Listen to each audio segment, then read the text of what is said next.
Hello everyone, welcome to my review of something that isn't currently retired, that being the LEGO City Express passenger train. Now this green train here is quite a stunning design. It's definitely got a lot to look at and definitely something that's pretty interesting to build. It does have 764 pieces, which is quite alarming when you consider the retail price of this is $190.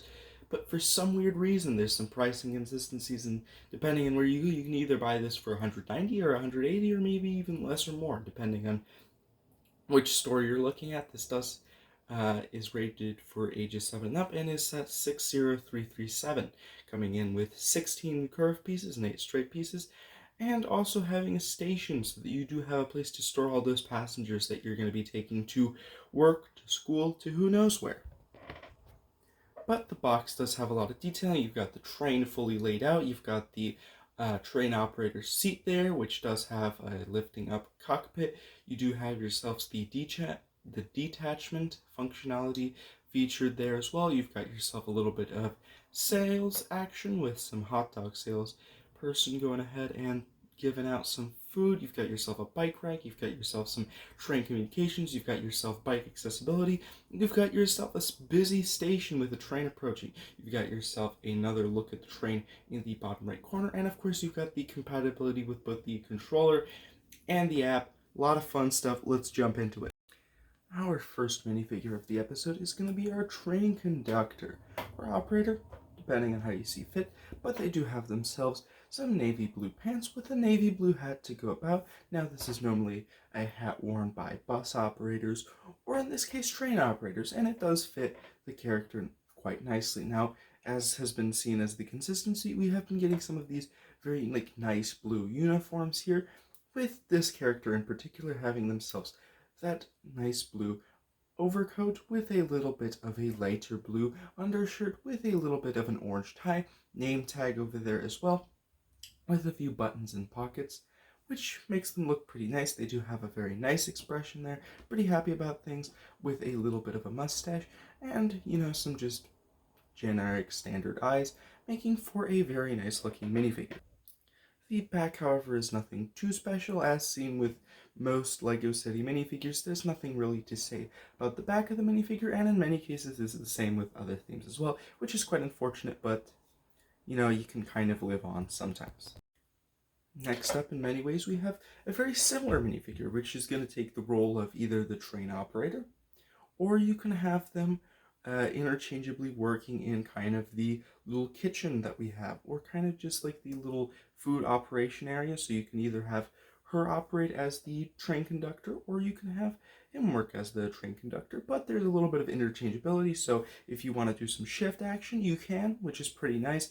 Now, this uniform differs a little bit, where you have some black pants with a little bit of a different vested uniform with a white undershirt there, with a little bit of a scarf action, a little bit of name tag, some extra tickets that they've tucked into their pocket there, and making for a very nice minifigure. In general, they are pretty happy about their job. They do have some glasses on and some brown hair, which is a little bit ruffled, but does go out to either side, making for a very interesting looking minifigure. Now, the hairpiece does have a little bit of fluff at the back, but there is a little bit of another expression on the back, still with those glasses, but still a good addition to have some extra facial expressions included with this minifigure. Now, next up, we've got the most colorful character here with some just tan pants, but their shirt or kind of long sleeve jacket is going all over the place with its colors. Lots of patchwork, but it does look like something that you wouldn't typically see, but I think it's a warm welcome to see something a bit more unique in the LEGO City landscape, because you've got a good combination of green, you've got a good combination of yellow, we've got some of this kind of it's mold red almost, which is kind of a blend of this pinkish purple with this red color, which looks really good. We've got ourselves a bit of blue thrown in there with a bit of a white undershirt. We've got a very happy expression. Who knows, maybe they've just won the lottery on their phone, or they've just done something else that's just spectacular. But they do have some pink hair that goes quite well, because we do get that diversity in color. Now, the phone is just an orange tile with a bit of texting printed on top, making a bit of a different type of phone design, but I think some that people will find great use for. The back has that same color palette that we saw previously, but now with a closed eyes, much greater smile being included on the back, so good to see another secondary face. Next up, we have the Squids basketball team making a big reappearance because we've got someone that's a big fan or playing on the team. Who really knows? We don't have too much experience into the realm of the Squids basketball team, but we know that they're definitely popular because this is the second time around that I've been seeing this torso print used. But they do have the teen legs in white. They have the Squids jacket, which does have high school on it. It does have the little logo that they have. They have some pockets, blue with a little bit of orange outer coating. They do have a pretty happy expression with a bit of a headpiece with two little snowballs up at the top to make something that we don't typically see. They do also hold a bit of a laptop, which I don't know if that's a new piece or an old piece, but anyways, it's pretty cool to see a little bit of technology being introduced into this train. Now, oddly enough, the back does introduce some glasses with also a grumpy expression, which I wasn't expecting to see. But we also do have the Squids logo on the back, bright with the basketball as well in the head, which looks very good as usual. But our next minifigure is going to be our friend in flannel here, with some brown pants and a nice red flannel shirt, with a bit of a happy expression and some blonde hair there. And also a bit of red flannel on the back. Red flannel is always really nice, and it's good to see that we have a red flannel minifigure. But they do also have themselves wheelchair because they are a little bit stuck in there due to them having a little bit of a problem with their legs. But you know, it's good to see some representation of different people in a Lego set. They do have themselves a backpack on the front, which looks pretty nice. The only actual experience that I have with this type of backpack was with a skydiver, so I'm not too sure if it's a proper match for this minifigure, but I think it makes sense considering some of the other backpacks do have the little bit of the camper's piece, which would basically block their vision, so I think it makes a lot of sense. The wheelchair itself is actually really nice, and I feel the green is actually a good hint of color, which contrasts nicely with the red of the flannel. So overall, making a great representative minifigure that we don't normally see, but it's good to see them in this set. And finally, wrapping up our 6 minifigure complet, we've got ourselves this here biker here with a pink outfit with a little bit of purple mixed in, a little bit of mountains over there on their shirt with a little bit of white undershirting or some sleeves, who really knows, with some purple gloves and a decently happy expression, with a little bit of a biker's helmet, which does make sense as they are riding their bike today. The back isn't too crazy, but unlike some of our other minifigures, it does actually have a decent amount of detail with this kind of retro style banding with the purple and the yellow, which looks really nice, and they also have sport written on the back, so a very nice minifigure indeed.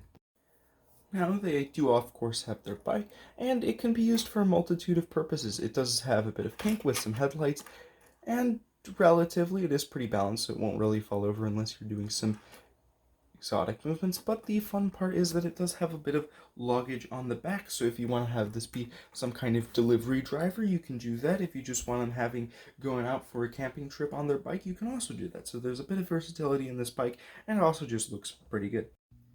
Now, I have put the conductor in the train for this demonstration purposes, but I feel like this represents what you'd typically find at your local train station. You've got a teenager or some just taking up the entire seating area. You've got yourself basically everybody else standing. You've got someone on their phone, someone that's brought their bike and just is kind of taking up a decent amount of space. You've got the person in the wheelchair being pushed, but always being pushed aside because people are being quite inconsiderate, which is very unfortunate. But the station itself, although quite packed, as you can tell, does has an accessibility ramp, which is pretty nice. Does have a 3-pointed connection system so that you can put it on the tracks. It's got itself a little bit of a train, small one, but it's pretty nice to have a little bit of nature added in. We've got ourselves a little bit of a map to show where the train is heading, not the station. And of course, we've got ourselves a little bit of bench, which doesn't have any sort of labeling like we did last time, but it's still a pretty nice and compact station, which you can fit in a lot of places, which is pretty nice because sometimes you can't really fit a massive station like the one that I reviewed previously, but it's still good to have something rather than nothing. So if you do pick up this big train, you actually do have a station for it to stop at instead of just having to use just a few bricks and kind of making your own, which does work in many cases, but some people just want to have a ready-made station so that they can just get straight into the play. Now we do have ourselves two of these little things. Now if we want to open it up, we simply just grab one of these roof tiles from either side and we can lift up the majority of it. This little middle section doesn't really go out because you do lose a lot of pieces doing that, and you do kind of break the doors. So although you can theoretically open the middle section, it's not advised because it is going to basically break apart this entire middle section. But for demonstration purposes, I am going to do it anyway. Now, you can open both of these doors because they are dual opening doors, which makes sense because you do want to make sure that your wheelchair can get in and your bike can get in, so it's pretty important. Now this is definitely going to be the food car because it does have a little bit of a pin so that you can put your wheelchair there. If you don't want to have it just standing in the open, you do have yourselves a little bit of a table in there next to the little food area where you can have some coffee, some hot dogs, some croissants, and just use your money at the cash register. This is the new designed cash register, which I think is pretty interesting. There is also the dual variant, but that's just the small one, and I think these are pretty nice compared to the older ones. They look a little bit more high-tech. Now we also do have two regular seating slots with a bit of a table. Nothing too crazy as those have been in other passenger trains before, but although quite compact, you definitely do have some space for passengers in this car. You do also get a speed sticker, so this is going 303 kilometers an hour, which is pretty interesting and fast, and what you'd expect from such an express train. Now I have taken the liberty of placing all the minifigures inside, bar the operator, which is still inside, but as you can see, most of the people do fit inside. Now each seat does have a little bit of functionality where they do have two seats, a little bit of a table, but they have a little bit of rack for extra supplies like suitcases and basically anything that you might want to put in there. And also two little holsters for your bikes, one on this side because we do get one in this set, and also a little bit of a cavity inside where if you have another wheelchair, you can put it inside. And the last thing in this set, which of course is the magnificent train. Now, there was a few issues with it originally, and that was the fact that I actually had this on backwards, so that's been fixed. But onto more pressing issues, which I think is to do with the actual lights being added. So, because they did actually add the lights, you can no longer have a custom molded top for it, which is a bit unfortunate because it does actually detract a bit from the nose of the train. But depending on how much you want to actually light up the night versus actually have a sleek train, is basically why you'd buy this one, or this train particularly over some of the other ones, because if you want to have the ability to kind of light your way as you're kind of traveling and kind of create some cinematic scenes with just the lights added function, but you can realistically do that with different trains, but then you'd also have to detract the little molded piece. So there is that. Now we do have the cockpit, which does open up quite easily, and we do have a bit of a control panel with some wires staking out the back, which is a bit of an unfortunate touch, but sometimes you do have to deal with wiring in these cases. Now you can, of course, lift up this massive compartment here, but that takes you basically to where the battery is and where you'd normally just power everything. It is a little bit tricky to sometimes put on and off, and some things will normally break, being that antenna, but with everything in place, both sides being symmetrical, and the bottom for most of these being quite lacking in detail, we can turn it on. So what we need to do is we need to go ahead and get our pairing ready by holding down on both of these until they're both glowing, which should work. They should eventually pair. There we go. Okay. Hopefully this should be enough. So we can start to raise the lighting level, which if I dim the lights, you can see are quite nice, which is pretty nice. So it's not like the brightest light that you might imagine, but it's substantial where you will definitely notice it with a little bit of a blue glow coming out. You can kind of see it there on my finger, but it's pretty nice, you know, definitely a decent glow. And like all things, you can speed it away, but unlike last time, I'm not going to crash it into the floor. So I hope you enjoyed. See you next time.